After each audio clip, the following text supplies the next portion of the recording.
Dear student, good afternoon. How are you? I expect that all you will be fine. प्रिय बच्चों, आज हम आप लोगों के समक्ष एक ऐसा वीडियो लेके आए हैं जिसके अंतर्गत मैंने देखा है बहुत सारे बच्चों के अंदर सेंटेंस के संबंधित वीकनेस देखने को मिलती है और उस वीकनेस को दूर करने के लिए मैंने आप लोगों के लिए एक बहुत आसान तरीके का वीडियो बनाया है। उस वीडियो के अंतर्गत आपको देखने को मिलेगा कि किसी भी सेंटेंस का प्लेस वैल्यू क्या होता है। प्लेस वैल्यू का मतलब होता है कि हर सेंटेंस के अंतर्गत प्रत्येक वर्ड को हम कहाँ रखते हैं। जिस प्रकार से मैथ में किसी भी डिजिट का एक प्लेस वैल्यू होता है स्थानीय मान, ठीक इसी प्रकार से सेंटेंस के अंतर्गत प्रत्येक वर्ड का स्थानीयकरण होता है कि प्रत्येक वर्ड को हम किस जगह पर सुइटेबल जगह पर रखें। तो आइए देखते हैं कि सबसे पहले मैंने जो एक structure of sentence affirmative sentence का यहाँ पर बोर्ड पर स्ट्रक्चर दिया है, इसमें आप देखेंगे सबसे पहले subject. When we convert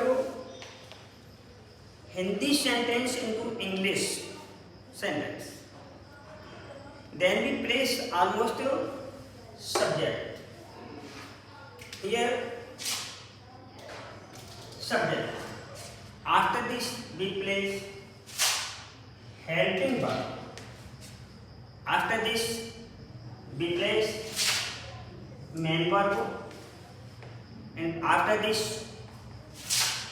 object, then other.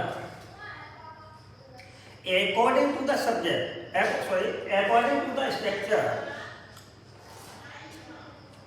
Structure के अनुसार मैंने बच्चों के अंदर ये वीकनेस देखी है कि बच्चे मोस्टली पता नहीं लगा पाते हैं कि आखिर सब्जेक्ट है क्या और ये सब्जेक्ट क्या होता है और हेल्पिंग वर्ब क्या होती है, मेन वर्ब क्या होती है और ऑब्जेक्ट अकॉर्डिंग अदर वर्ड क्या होता है।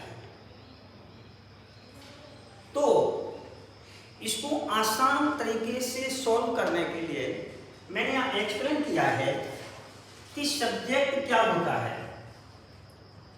देखिए सब्जेक्ट यहाँ पर आपका एक सबसे पहला टॉपिक बनता है सब्जेक्ट। सब्जेक्ट क्या होता है? सब्जेक्ट दो प्रकार का होता है, यानी यहाँ पर दो शब्द आपको दिखाई दे रहे हैं ऊपर। पहला है नाउन्स और दूसरा है pronouns. All types of the nouns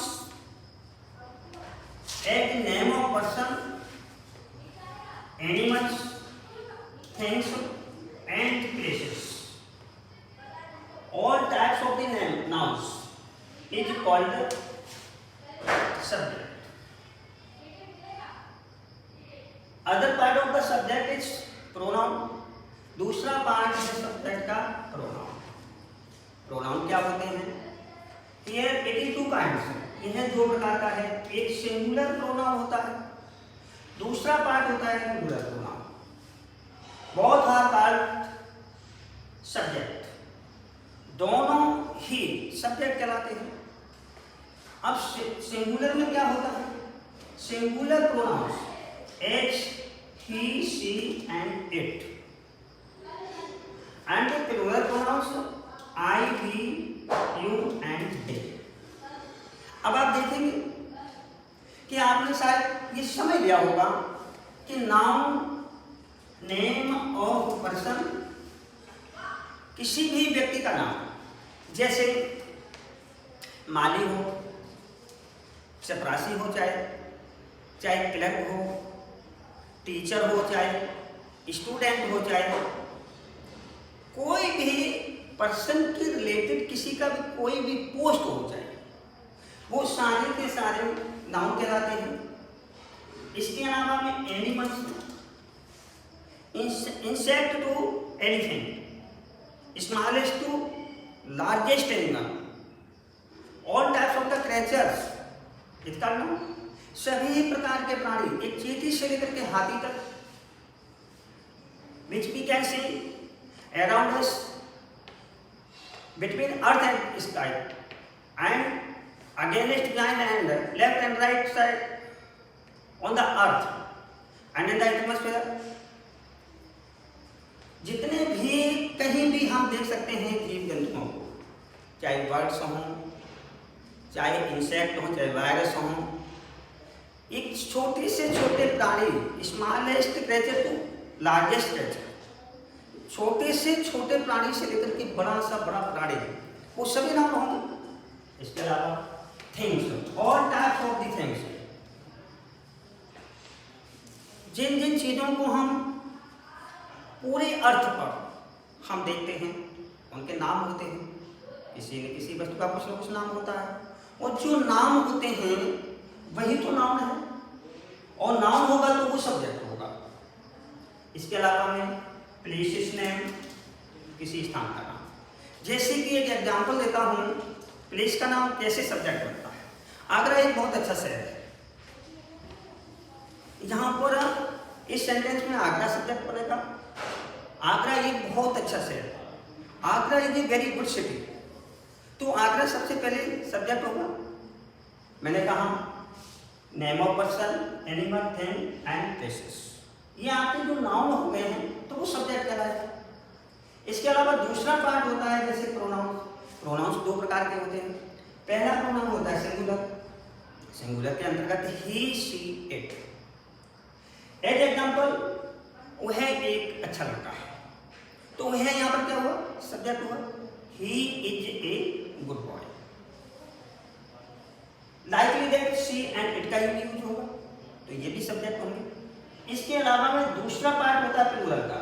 पहला पार्ट आपका ये सिंगुलर का है, और सिंगुलर के अंतर्गत आते ही, शी एंड इट आते हैं। दूसरा पार्ट आपका सिंगुलर का है, तो प्लूरल के अंतर्गत आई, वी, यू, दे, इनका भी यूज हम सब्जेक्ट के रूप में, जैसा कि मैंने अभी सिंगुलर सब्जेक्ट के रूप में प्रोनाउन का यूज बताया, ठीक उसी तरीके से प्लूरल सब्जेक्ट, प्लूरल प्रोनाउन का भी यूज हम सब्जेक्ट के रूप में करेंगे। इसके अलावा दूसरा पार्ट आता है आपका हेल्पिंग वर्ब का। ये आप देख रहे हैं हेल्पिंग वर्ब क्या है।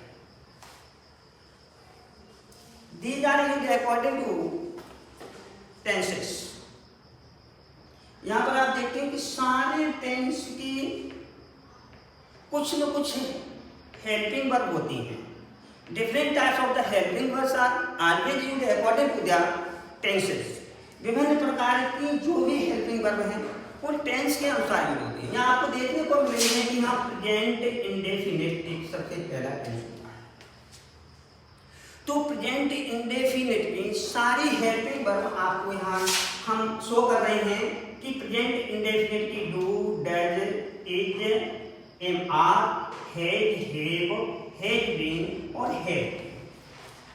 अभी मैं आपको प्रत्येक टेंस को एक्सप्लेन नहीं कर रहा हूं।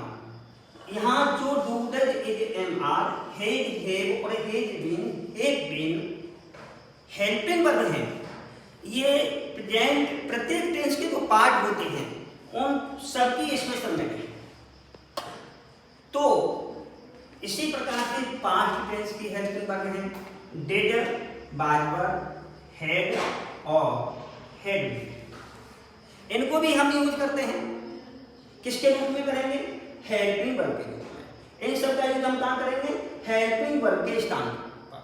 सबसे पहले सब्जेक्ट करेंगे, उसके बाद इन सारी helping verb like that future tense की जो हेल्पिंग वर्ब आपको शो हो रही हैं या मैं दिखा रहा हूँ, ये सारी हेल्पिंग वर्ब। फ्यूचर टेंस की हेल्पिंग वर्ब जैसे will, shall, will be, shall be, will have, shall have, will have been and shall have been. अब आप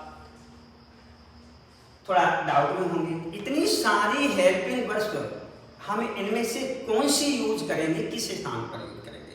तो आप इन सारी हेल्पिंग वर्ब का यूज हमारा नेक्स्ट वीडियो में देखेंगे, और वो नेक्स्ट वीडियो में according to the tense tense के अनुसार इनका हम यूज करेंगे, तो उनको हम शो करेंगे कि ये हेल्पिंग वर्ब किस सेंटेंस में हम कौन सी हेल्पिंग वर्ब यूज करें, वो अकॉर्डिंग टू सेंटेंस और अकॉर्डिंग टू टेंस इन सारे हेल्पिंग वर्ब का हम यूज करते हैं। चलिए आगे चलते हैं। आपका तीसरा जो यहाँ पर टॉपिक है वो मेन वर्ब का है। मेन वर्ब में हम क्या करते हैं, देखिए यहाँ पर आपको मेन वर्ब मैं शो कर रहा हूँ, कुछ मेन वर्ब शो कर रहा हूँ। साधारण भाषा में main verb is a action verb and doing verb. Main verb क्या होता है, ये एक एक्शन वर्ब होता है। Which work is done by any person और एनिमल, जो भी कार्य किसी व्यक्ति या जानवर के द्वारा किया जाता है is called main verb. Which work is done by any person और animal is called main verb. अब कुछ मेन वर्ब के एग्जांपल्स मैंने यहाँ पर दिए हैं। ढेर सारे व्यक्ति सुबह से शाम तक और शाम से सुबह तक कुछ न कुछ क्रियाएं करता रहता है, और जो भी क्रियाएं व्यक्ति करता है या जानवर जो भी क्रियाएं करते हैं उनके द्वारा की हुई क्रियाओं को ही हम मेन वर्ब कहते हैं। जैसे यहाँ पर मैंने दिखाई है यहाँ बोर्ड पर go, come, eat, drink, play, read, sing, write and jump. देखिए आना जाना, खेलना, कूदना, पढ़ना, लिखना, हंसना, गाना, सोना, पीटना, धोना, नहाना, कूदना, उठना, बैठना आदि बहुत सारी मेन वर्ब्स होते हैं। जो जो कार्य हम करते हैं उस करने को हम मेन वर्ब कहते हैं। तो ये आपका टॉपिक होता है मेन वर्ब का, ये भी फिनिश होता है यहाँ पर, इनको हम मेन वर्ब कहते हैं। इसके बाद आपका नेक्स्ट चैप्टर बनता है ऑब्जेक्ट का। What is object? ऑब्जेक्ट क्या होता है? ऑब्जेक्ट को यहाँ पर हम एक्सप्लेन कर रहे हैं कि ऑब्जेक्ट आपका जो होता है, देखिए ये दो प्रकार का होता है, 82 काइंड्स।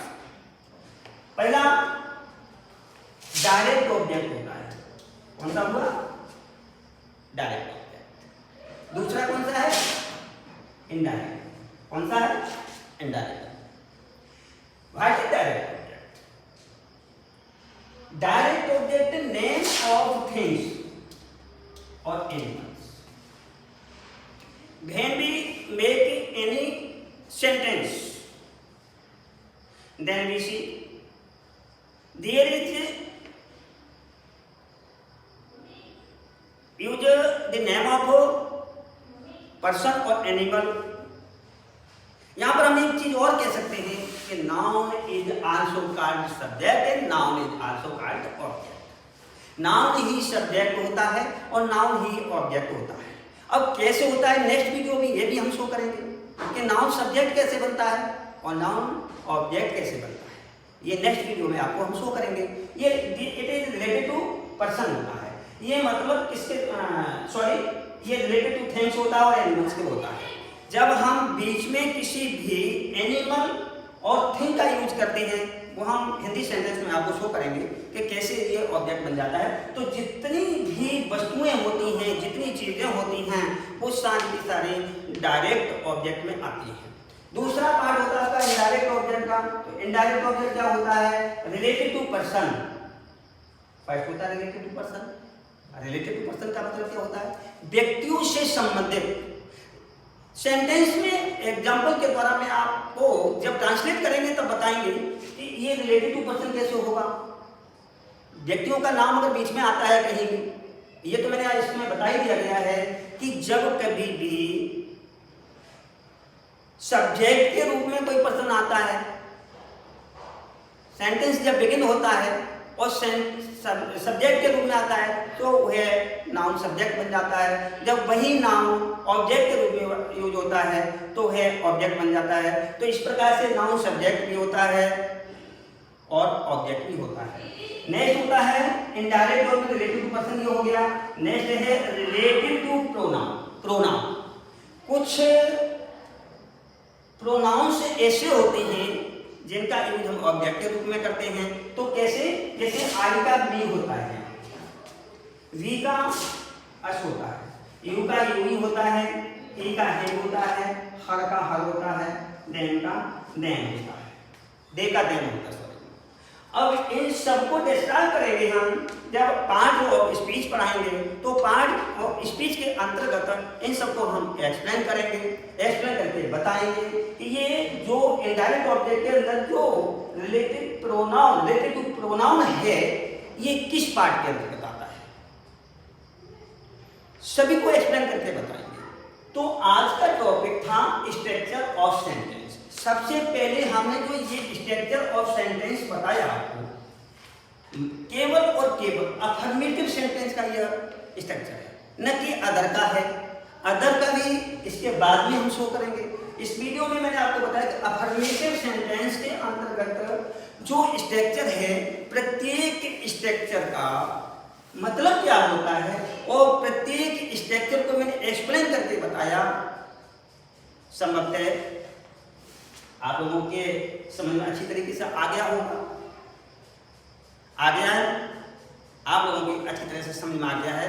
तो अवश्य ही लाइक करें, सब्सक्राइब करें और अदर स्टूडेंट को शेयर करें, जिससे कि इस वीडियो का लाभ अदर स्टूडेंट भी ले सकें। Thank you.